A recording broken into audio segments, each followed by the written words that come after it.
Okay, let us talk about a special kind of graph called a tree. So, what is a tree? By definition,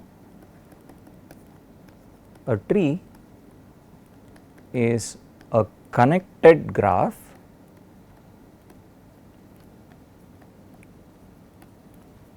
without cycles.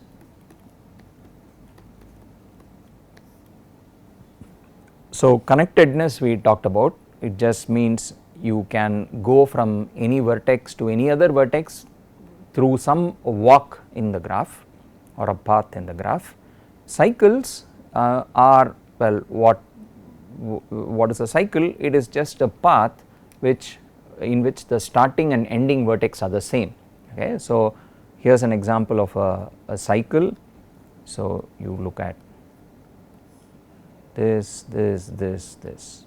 So, here is a graph which contains a cycle, and the cycle is just the path which connects these three vertices. So, here is an example of something that is not a tree, because it is a connected graph no doubt, but it has got a cycle. What is an example of a tree? Here is one.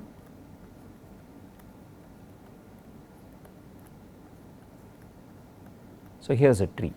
Okay, it is a connected graph, but it contains no cycles.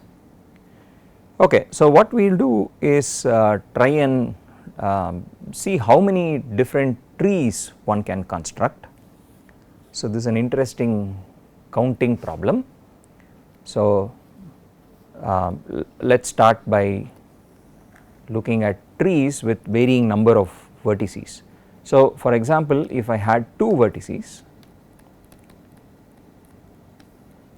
how many trees can one construct on two vertices? So, I assume always that my vertices are labeled. So, I have got a vertex labeled 1, another vertex labeled 2. So, I need a connected graph between them without cycles, and well, there is really only one thing we can do, that is the only tree on two vertices. Now, let us look at three vertices.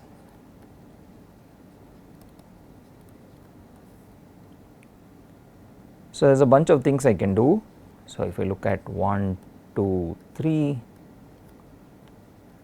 here is a tree, but I also have, imagine various permutations of these.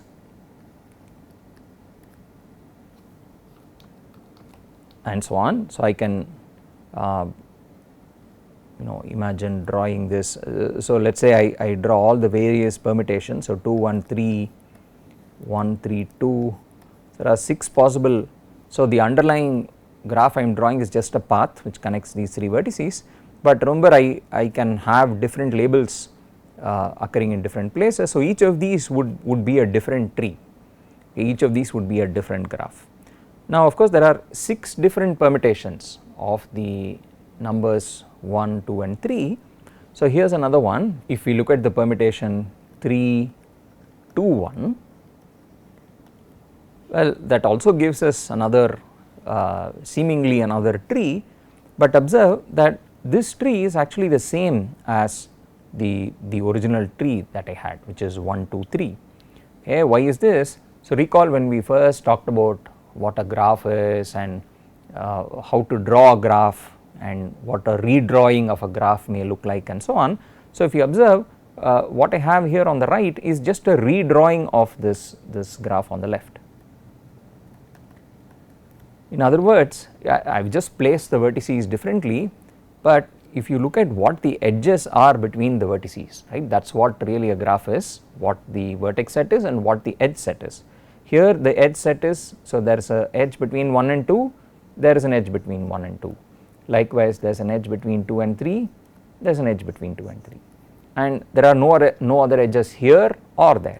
So, these two are actually the exact same graph.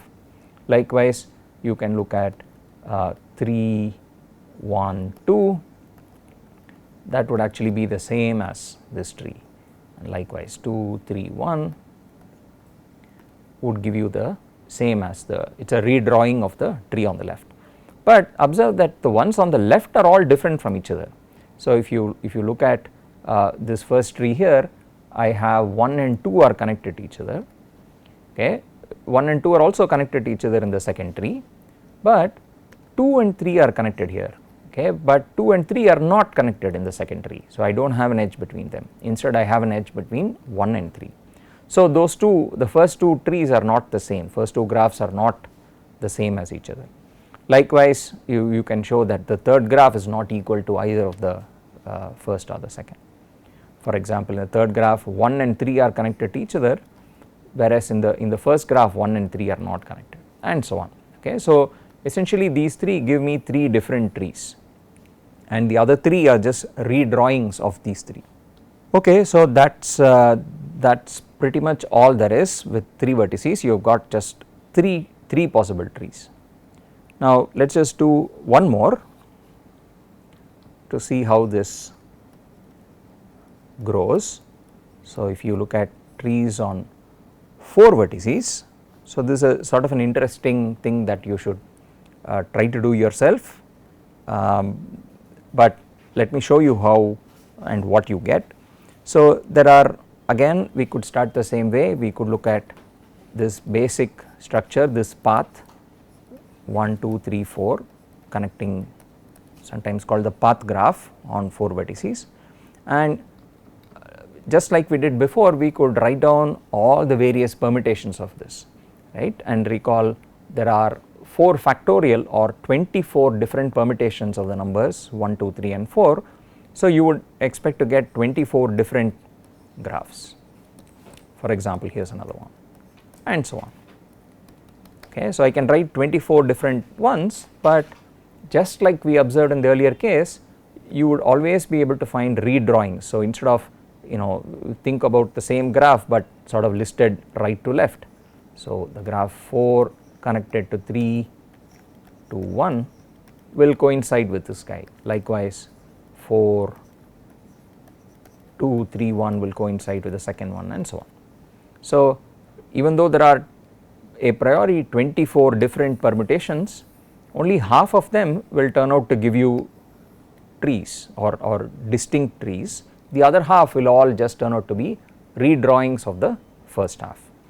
So what we have from here is there are 12 different trees that you can construct like this on 4 vertices, but this is not all. In addition to this particular way of doing this, of constructing a tree, you can also look at a slightly different configuration, which is the following. You can look at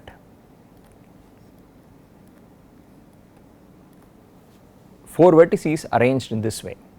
Okay, this is also a tree because it is connected, does not have cycles, and again I could imagine, I will have to label the vertices. So maybe let us just make these labels larger here. So I can take 1. So here is a tree labeled 1 2 3 4, and it is clearly different from all the other trees I wrote out, because for example there is a vertex 1 which has got 3 friends, it has got degree 3, and that you do not find in any of the earlier ones that we draw. So this is genuinely a new tree, but again I can relabel, and it is interesting to see how many different, I could still try 24 possibilities, but out of these 24 possibilities there will be many more which will turn out to be redrawings of this one. For example, so let me draw the ones that are not redrawings.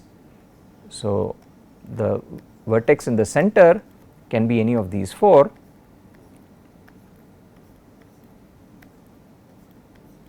and I can have the other 3 arranged on the side. So here are 4 trees.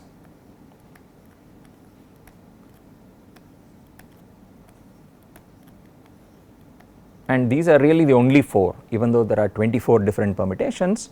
You can see there will be lots more coincidences or lots more redrawings. So here is another redrawing. I can take this vertex 1 and I can permute the outer 3 vertices in all possible ways. So there are 6 possible ways in which I can permute the outer 3 vertices, and each of them will only give me a redrawing of this graph. So instead of 2, 3 and 4 on the outside, I could put 3, 4 and 2, and that is really the same as the original, right. Likewise for each of the 6 possible ways of permuting the outside, the essential graph is still the same, right. What the 2 vertices which are connected to each other are the same in this purple graph versus in this green graph. Okay. Now so 12, and then what is the total count? I found 4 more trees here. So here are 4 more trees to give me a total of 16 trees. Okay. Now let us just tabulate the results so far. So we said how many vertices, number of vertices, and number of different trees, number of distinct trees on those many vertices. So if I had 2 vertices, I could only find 1 tree. When I had 3 vertices, I was able to find 3 trees, and on 4 vertices I found 16 trees. And turns out that if you actually try to do it for 5, it is much harder to do, just listing all of them, but turns out to be 125 trees, okay, and so on. But what are these numbers? If you sort of look hard, you notice that 16 is a power of 4, 125 is a power of 5, 1 you can think of as a power of 2, and so on. So what are these powers? It is 2 power 0, 3 power 1, 4 power 2, 5 power 3, and so on. And turns out that that is in fact the pattern. Okay. So we will not prove this statement, but here is a very, very nice theorem.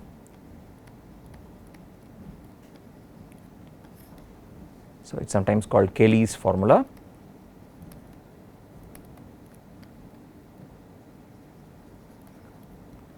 And in fact it dates back from the 1860s. So this theorem says the following: the number of trees on n vertices is equal to a power of n, and what power of n is it? It is n raised to n minus 2. So we notice that's what the pattern is. If it is 5, it is raised to the power 3, 4 is raised to the power 2, and so on. So in general n is raised to the power n minus 2. So I would sort of encourage you to try doing this, the case of 5, which is something you can still do by hand.